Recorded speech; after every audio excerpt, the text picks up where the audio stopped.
আমাদের জীবনে সময়টা যে কিভাবে ঝড়ের মধ্যে কেটে যায় আমরা কিন্তু নিজেরাও সত্যি টের পাই না। এই তো মনে হয় সেদিন স্কুলে পড়তাম, এই তো মনে হয় সেদিন মা বাবার হাত ধরে বেড়াতে যেতাম, এই তো মনে হয় সেদিন আমার দিদির সাথে কত খেলা করতাম, দিদির সাথে খাবার দাবার শেয়ার করতাম, কত গল্প গুজব করতাম। দেখতে দেখতে বড় হলাম, পড়াশোনার সাথে সাথে মনের মধ্যে ভালোবাসার ইচ্ছেও জাগলো। পেন ফ্রেন্ডশিপ করে যার সাথে বন্ধুত্ব করলাম তার সাথে ভালোবাসা হওয়ার পরে তাকেই বিয়ে করলাম। আর তখনকার দিনে আমার এখনো মনে পড়ে, আমার হাজব্যান্ড মিডল ইস্টে যেহেতু চাকরি করত, সে একটা করে চিঠি দিত, সে ব্লু আর রেড এনভেলপগুলো বর্ডার দেওয়া, সেই এনভেলপগুলোতে করে আমরা চিঠি দিতাম। একটা চিঠি গিয়ে পৌঁছতেই তোমার লাগতো অ্যাটলিস্ট 3-4 দিন, আর সেটার উত্তর নিয়ে সেটা আবার ফিরে আবার সেটার উত্তর দিতে আরও 3-4 দিন। একটা চিঠি পাঠিয়ে সেটার উত্তর আস্তে আস্তে মানে একটা সপ্তাহ কেটে যেত।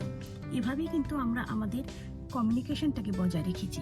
আজকালকার সময়তে যখন লোকে পাগলের মতো দৌড়চ্ছে, হাতের একটা পয়েন্টের উপরে সমস্ত রিলেশন ডিপেন্ড করছে, হোয়াটসঅ্যাপ বা ফেসবুক বা জুম কলের মাধ্যমে রিলেশন তৈরি হচ্ছে, রিলেশন ভাঙছে। সেখানে আমাদের জেনারেশনের পছন্দ করা বা বিয়ে করা বা সেটাকে ধরে রাখা পুরো ব্যাপারটাই যেন একটা পেশেন্সের একটা খেলা ছিল হতে পারে। যেটা এক্ষুনি বললাম, আমি ছিলাম একটা চা বাগানের ডাক্তারের মেয়ে, টাউনের থেকে একটু দূরে, আর আমার হাজবেন্ড ছিল মিডল ইস্টে একটা জায়গায় চাকরি করছি। তো সেখান থেকে চিঠি আসা, চিঠির প্রত্যেকটা লাইন পড়ে পড়ে তার আবার উত্তর দেওয়া, পড়ে আবার সেই পাতার পর পাতা চিঠি লিখে সেটা আবার তাকে পাঠানো, মানে পুরো প্রসেসটার জন্য শুধুমাত্র তোমাকে যে লিখতে হবে তা না, তোমাকে হাতে করে লেখা, হাতে করে যে লিখছি সেটার মধ্যে পেশেন্স আছে। তখন প্রত্যেকের হাতে লেখার মধ্যেই যেন ফিলিংসটা বেরিয়ে থাকতো। এখনো মনে আছে চা বাগানে আমাদের সুন্দর বাংলো ছিল, সামনে ফুল বাগান ছিল, আর জানলা দিয়ে যখনই আমাদের পিয়ন আসতো, আসলে দূর থেকে দেখা যেত সে সাইকেলে করে আসতো, আমি জানলা দিয়ে দেখতাম, হাতে করে দিয়ে যেত, কোনো লেটার বক্স বলে কিছু থাকতো না। খামগুলো দিচ্ছে তার মাঝখান থেকে ব্লু অ্যান্ড রেড বর্ডার দেওয়া কোনো এনভেলপ আসেনি, তো তার মানে ওটা তো আমার নামে আসছে। পেশেন্সের মধ্যে হয়তো ছিল কিউরিয়াসিটি, আর পেশেন্সের মধ্যেই হয়তো আমরা আমাদের জীবনের ওই শিক্ষাটা পেয়েছিলাম যে জীবনে সব কিছু কিন্তু ওভারনাইট হয় না, জীবনে সব কিছু চটজলদি হয় না, সব কিছুতে পেশেন্স লাগে। যেরকম 9 মাস বাচ্চাকে ধরে রাখার একটা পেশেন্স রাখতে হবে, তবে বাচ্চাকে আমরা কোলে নিতে পারবো। সেরকম টাইপেরই আমাদের রিলেশনটা কিন্তু তৈরি হয়েছিল। কেউ কাউকে জানতাম না, কেউ কাউকে চিনতাম না, কিন্তু ওই পেশেন্স দেখিয়ে দুজন দুজনের জন্য অতক্ষণ ধরে সময় ধরে আমরা চিঠি লিখতাম, লিখে আমরা সেই চিঠি পাঠাতাম। এখনো মনে আছে বিয়ের 1 বছর আগে প্রথম আমি আমার হাজব্যান্ডের গলার স্বর শুনেছিলাম। কারণটা কি? বিকজ তখন ঘরের মধ্যে আমার ফোন থাকতো না। আমার বাবা যে চা বাগানে ডাক্তার ছিলেন, সেই চা বাগানে ম্যানেজারের যে ক্যাবিন, সেই ক্যাবিনে একটা ফোন থাকতো, আর সেই ফোনটাতে ট্রাঙ্কল করা হতো। আজকালকার দিনে জেনারেশনের লোকে হয়তো ট্রাঙ্কলের কথাটা জানবেই না, বিকজ এখন আমাদের একটা ফিঙ্গার টিপসের মধ্যে পুরো ওয়ার্ল্ড আছে যে ট্রাঙ্কল জিনিসটা কি। তোমরা যদি কেউ না জানো তো বলছি, ট্রাঙ্কল মানে আমরা এখান থেকে যে টেলিফোন এক্সচেঞ্জ থাকে সেখানে একজন থাকে মিডিয়েটার, সে আমার লাইনটাকে কানেক্ট করিয়ে দেবে আমার হাজব্যান্ডের সাথে লাইনটা।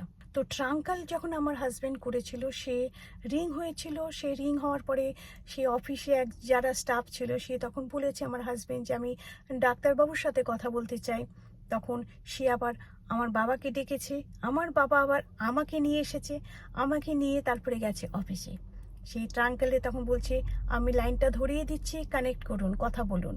এরকম একটা জেনারেশন থেকে আমরা উঠে এসেছি। ভাবতে গেলে এখন অটোনোমাস গাড়ি দেখছি, মানে ড্রাইভারলেস গাড়ি দেখছি।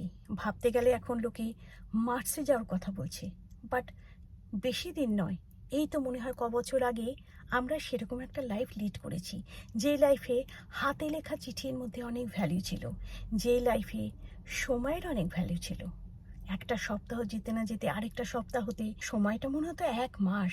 শুধুমাত্র যে আমি আমার হাজব্যান্ডের কথা বলছি তা না, এই যে ঘুম থেকে সকালবেলায় উঠে গানের রেয়াজ করা, তারপরে সংসারে কিছুই না, আমার মা বাবার সাথে সাথে আমি আর আমার দিদি থাকতাম, কিন্তু আমাদের দুজনের একটা নিয়ম ছিল যে আমরা যেহেতু ইন্ডিয়াতে থাকতাম, মশারি টাঙানো হতো। তো রাত্রিবেলা দিদি মশারি টাঙাতো আর দিনের বেলা আমি মশারিটা খুলতাম। ব্যাস এইটুকুই আমাদের দায়িত্ব ছিল। বাকি তারপরে সেই স্কুলে যাওয়ার সময় সকাল সকাল রিয়াজ টিয়াজ করে স্কুলে যাওয়া, হেঁটে হেঁটে স্কুলে যাওয়া। দ্যাটু আমাদের বাড়ি থেকে 2 গলি পিছিয়ে আমাদের স্কুলটা ছিল, সেখানে হেঁটে হেঁটে যেতাম, ক্লাস করে হেঁটে হেঁটে চলে আসতাম। এমনকি হায়ার সেকেন্ডারিও আমাদের হেঁটে হেঁটে, যে স্কুলে আমি আমার ক্লাস 10 অবধি পড়েছি আর হায়ার সেকেন্ডারিটা ঠিক তার পাশে স্কুলে পড়েছিলাম, সেখানেও আমরা হেঁটে হেঁটে যেতাম, সবাই মিলে পড়াশোনা করে আবার চলে আসতাম। ইভেন টিউশনে যদি যাওয়ার হতো সেখানেও হাঁটা পথে গিয়ে টিউশন করে চলে আসতাম। কত সিম্পল লাইফ ছিল। এমনকি যদি কখনো কারেন্ট চলে যেত, ঘরের একটা কোণাতে লান্টান জ্বালিয়ে রাখা হতো, সেই লান্টান জ্বালিয়ে সেই লান্টানের লাইটে আমরা হয়তো পড়তাম, কারণ তখন ইমার্জেন্সি লাইটের কোনো কনসেপ্টই ছিল না। শীতকালে ঠান্ডা জলে যখন চান করা যেত না, তখন ইনিশিয়ালি আমরা জল গরম করে চান করতাম। তারপরে যখন আস্তে আস্তে বড় হলাম, তখন বাড়িতে ইমাশন রড এলো। ইমাশন রড হচ্ছে ওই বাকেটের মধ্যে একটা কয়েল টাইপের একটা জিনিস প্লাকের সাথে লাগিয়ে দেবে, আর সেই কয়েলটা জলের মধ্যে দিলে জলটা গরম হয়ে যাবে। And that was immersion rod. That was যেন আমাদের কাছে বিশাল বড় একটা মডার্ন অ্যামিনিটিস যখন আমাদের ঘরে ইমাশন রড এলো। ইমাশন রডের কথা কেন বলছি, রেকর্ড প্লেয়ার। আমাদের বাড়িতে প্রথম যখন রেকর্ড প্লেয়ার এলো, তখন সেই রেকর্ড প্লেয়ারের মধ্যে যে গান হচ্ছিল, আমরা সে অবাক হয়ে গিয়েছিলাম যে আমাদের বাড়িতে বসে আমরা গান শুনছি। অ্যাকচুয়ালি এখনকার দিনে যেটাকে পডকাস্ট বলা হয়, তখনকার দিনে আমরা রেডিওতেই লোকের কথা শুনতাম, রেডিওতেই নাটক হতো, সেই নাটকটা আমরা শুনে ভিজুয়ালাইজ করতাম। সেই চ্যাঁ করে দরজা বন্ধ হচ্ছে, ঠাপ ঠাপ ঠাপ ঠাপ করে সিঁড়ি দিয়ে লোকে নামছে, এসব সাউন্ড এফেক্টসগুলো থাকতো, যেটা দিয়ে আমরা আমাদের ভিজুয়ালাইজেশনটাকে আরও বেশি স্ট্রং করতাম। সেই সময় এগুলো ছিল। আর সেই সময় কথায় কথায় তো আর টিভি তো ছিলই না, সেখানে মুভি দেখতে যেতে হলে সিনেমা হলে গিয়ে মুভি দেখে আসতাম। অ্যাকচুয়ালি সেই সব জিনিসগুলো যখন আজকে ভাবছি, মনে হচ্ছে সেই দিনগুলো কিন্তু অনেক ভালো ছিল। যেহেতু সব কিছু করার জন্য আমাদের একটা এক্সট্রা এফোর্ট দিতে হতো, সেই জন্য আউটকামটা যাই হোক না কেন, আমাদের ওই এফোর্টটার জন্য যেটাই করছি সেটা আমাদের কাছে খুব আনন্দদায়ক হতো।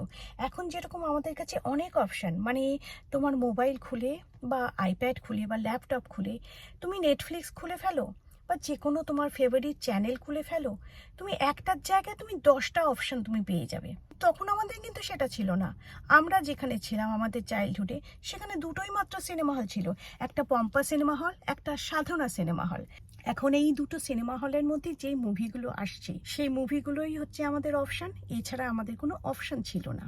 কাজেই দেখো, আমাদের চয়েস যেরকম লিমিটেড ছিল, আমাদের পেশেন্স যেরকম বেশি ছিল। যেহেতু আমাদের কাছে কোনো অপশান ছিল না, সেহেতু আমরা অল্পতে খুশি থাকাটা খুব জানতাম। আর আমাদের যেতেও হতো, এক হয় পায়ে হেঁটে যেতাম বা রিক্সা করে গিয়ে আমরা মুভি দেখতাম, তো সেটাও একটা এক্সট্রা এফোর্ট হতো। যার জন্য মুভিটা ভালো হতো কি খারাপ হতো জানি না, কিন্তু মুভি দেখাটা আমাদের কাছে একটা আউটিং হতো, মনে হতো যেন আমরা কোথাও ঘুরতে যাচ্ছি। এই সব ছোট ছোট জিনিসের মধ্যে যে অনেক বড় বড় আনন্দ পেতাম, আজকাল কিন্তু মডার্ন এই জেনারেশনে অনেক কিছু পেয়েও অনেক কিছু যেন বাকি রয়ে যায়। আজকে তাই কথা বলতে গিয়ে সেসব কথা মনে পড়ছিল। এমনকি মুভি যে হতো, এখন সিনেমা হলে যে মুভি হতো, সেই মুভি আমরা জানবো কি করে কোন হলে কটার সময় কোন মুভি এসেছে, কোন তারিখে?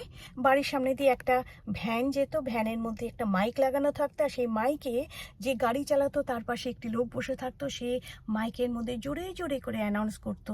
ধরে নাও কভি খুশি কভি গম, জাস্ট একটা এক্সাম্পল, যে পম্পা সিনেমা হলে কালকে বিকেল থেকে কভি খুশি কভি গম হচ্ছে, আপনারা যদি দেখতে চান এটা এসে দেখতে পারেন। লিটারালি এরকম হতো। আমরা দৌড়েই যখন গিয়ে বাড়ির বাইরেটা গিয়ে দেখতাম ওই যে ভ্যানের গায়ের মধ্যে সমস্ত সেই যে মুভির ব্যাপারে ওরা বলছে, সেই মুভির ব্যানার, মুভির পোস্টার ওই ভ্যানটাতে লাগানো থাকতো। তো তুমি ওই আইডিয়াটা করে ফেলতে, ও আচ্ছা এখন এই মুভিটা হচ্ছে। এরকমই কিন্তু আমাদের লাইফস্টাইল ছিল। কনসেপ্টটা অনেকটা ওই যে আগেকার দিনে রাজাদের সৈনিকরা মাইকে করে বলতো, ওই যে এমন ঘটনা ঘটছে, রাজ্যে এটা ঘটছে, kind of that type of concept, যে এই সিনেমা হলে এখন এটা হচ্ছে। আর সেটাতে কিন্তু আমরা খুশিও হতাম, বিকজ আমাদের কাছে ওটা একটা এন্টারটেনমেন্টের খুব একটা আনন্দদায়ক জিনিস ছিল। আর বাড়িতে যখন আমাদের টাইম পাসের সময় আমরা ক্রস স্টিচ দিয়ে সেলাই করতাম, আমরা শীতকালে সোয়েটার বানাতাম। আজকালকার দিনে লোকে হয়তো বলবে তোমরা সময় কি করে কাটাও, আর তখনকার দিনে এখন আমি যদি ভাবি, সময় আমরা কিন্তু খুব প্রোডাক্টিভভাবে কাটাতাম। সময় আমরা খুব ক্রিয়েটিভভাবে কাটাতাম, আর সেই সময়টা আমরা কাজ করতে করতে এমনভাবে কাটাতাম, ডিসিপ্লিনও হতাম, সেই সাথে সাথে এনজয়মেন্টও হতো। আমি জানি না হঠাৎ করে আজকে আমার কেন এই টপিকটা এলো মাথায়, যে এখন আমরা এখান থেকে 2 ঘন্টা দূরে কোথাও যেতে হলো, আমরা শুট করে গাড়িটা নিলাম, স্টিয়ারিংটা ধরলাম, চলে গেলাম। শুধু জায়গা কেন, এক কান্ট্রি থেকে আরেকটা কান্ট্রি প্লেনের টিকিট অনলাইনে বুক করলাম, করে চলে গেলাম। এখন জীবনটা সব কিছু হাতের মুঠোর মধ্যে, যার জন্য অনেক কিছু পেয়েও অনেক কিছুর আমরা ভ্যালু দিতে পারি না। সেই জন্য মাঝে মাঝে ফেলে আসা দিনগুলোকে খুব মিস করি। আচ্ছা, তোমরাও কি তাই করো? এনিওয়ে, আজকে এখানেই রাখি বন্ধুরা, আরেকদিন আসবো অনেক রকম গল্পগুজব করার জন্যে তোমাদের সাথে। Till then, stay happy, stay healthy and stay positive. Love you all.